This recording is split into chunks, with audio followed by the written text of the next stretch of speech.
For years, people said banks would never use XRP, but what just happened completely destroys that argument.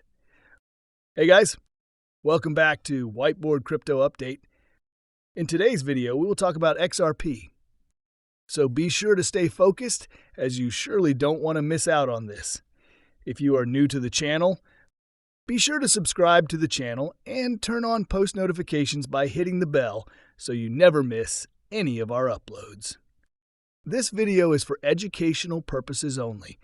It is not financial advice. Always do your own research before making any investment decisions. Let's start with the first major piece of news, something that has been building for a long time behind the scenes. This isn't new speculation. This is something we've been tracking, analyzing, and connecting dots on for years. We've always known that Ripple has been working closely with banks and financial institutions around the world. Their strategy has never been random. Ripple has been offering enterprise-level software that improves financial messaging systems, positioning itself as a stronger alternative to traditional systems like SWIFT. But one of the biggest criticisms, or what many would call FUD, has always been this. Banks are only using Ripple's messaging tools. They're not actually using XRP for settlement. This argument has been repeated for years. Many people believe that XRP was just a side piece, not something that would actually be used in real financial transactions.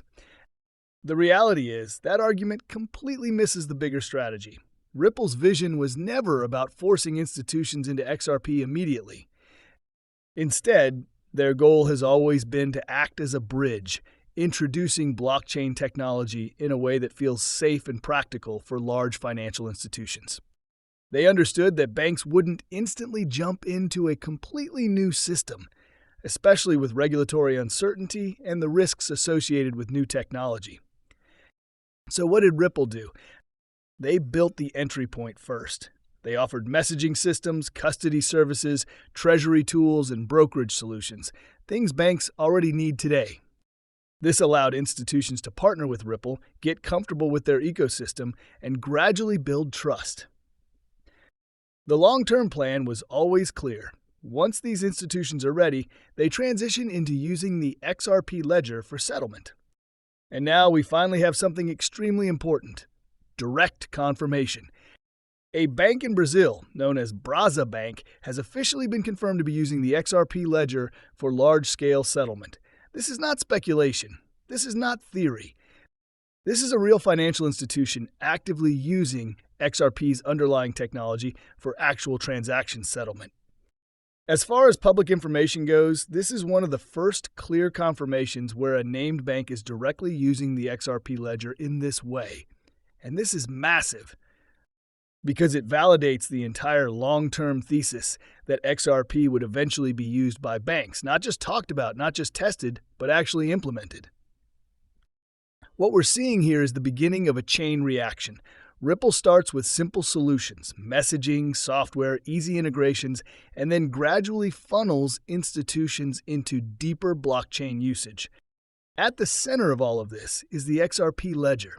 That has always been the end goal, the North Star of Ripple's entire strategy. Now, it's important to understand, we are still very early. The XRP ledger itself is still evolving. There are features that large institutions will need before full-scale adoption happens globally. Things like enhanced privacy, zero-knowledge proofs, and more advanced infrastructure are still being developed. But what we just saw with Braza Bank is proof of concept. It shows that the system works, and more importantly, that institutions are willing to use it.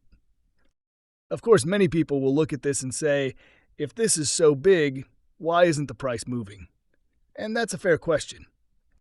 But the truth is, the market doesn't always react instantly to fundamentals, especially when most participants don't fully understand what's happening.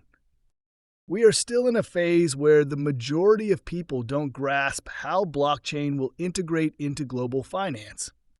They don't see how XRP is positioned within that transformation. Meanwhile, Ripple has already built strong relationships with financial institutions. They already have a pipeline. They already have clients using their services. And here's the key point. Those institutions are not being directed toward other blockchains like Ethereum or Solana through Ripple. They are being guided toward the XRP ledger. That's where everything connects.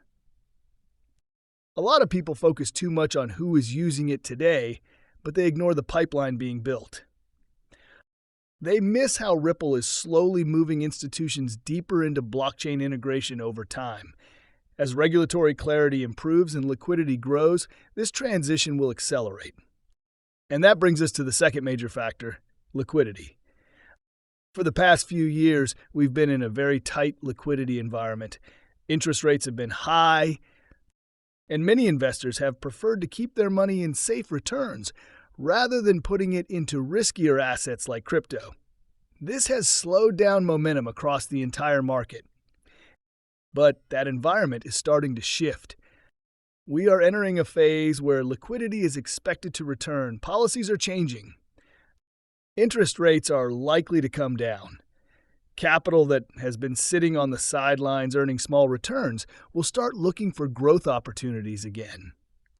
And historically, crypto thrives in high liquidity environments. It's a market driven by capital flow, risk appetite, and growth potential. For the past 4 to 5 years, that environment hasn't fully existed. But despite that, the fundamentals have continued to grow. At the same time, many projects that were once hyped have faded away. Layer 2 solutions, certain trending chains, and meme-driven ecosystems have lost attention and volume. But throughout all of this, the XRP ledger has continued building, consistently, steadily, without relying on hype. Real-world asset integration, institutional adoption, ETF discussions, these are not short-term trends. These are long-term developments that matter. And that's the difference. While other projects chase temporary excitement, Ripple has been focused on infrastructure, on becoming part of the actual financial system. This isn't about quick gains. It's about rebuilding the foundation of how money moves globally. Looking ahead 5 to 10 years, what will matter most isn't hype cycles, it's consistency, it's execution, it's real adoption. And that's exactly what XRP has been showing. We are at a point where the financial system itself is starting to evolve, and Ripple is positioning the XRP ledger right at the center of that transformation. It may not look exciting in the short term. It may not reflect in price immediately. But what's being built here is long-term infrastructure that could make XRP one of the most important assets in the entire blockchain space. That's the bigger picture most people are missing right now. Well, guys, that's all we have for you today. What are your thoughts on XRP? Get involved and let us know in the comments down below. If you guys like this video, then be sure to give this video a big thumbs up. Thank you for watching, and we will see you again in the next video. Goodbye.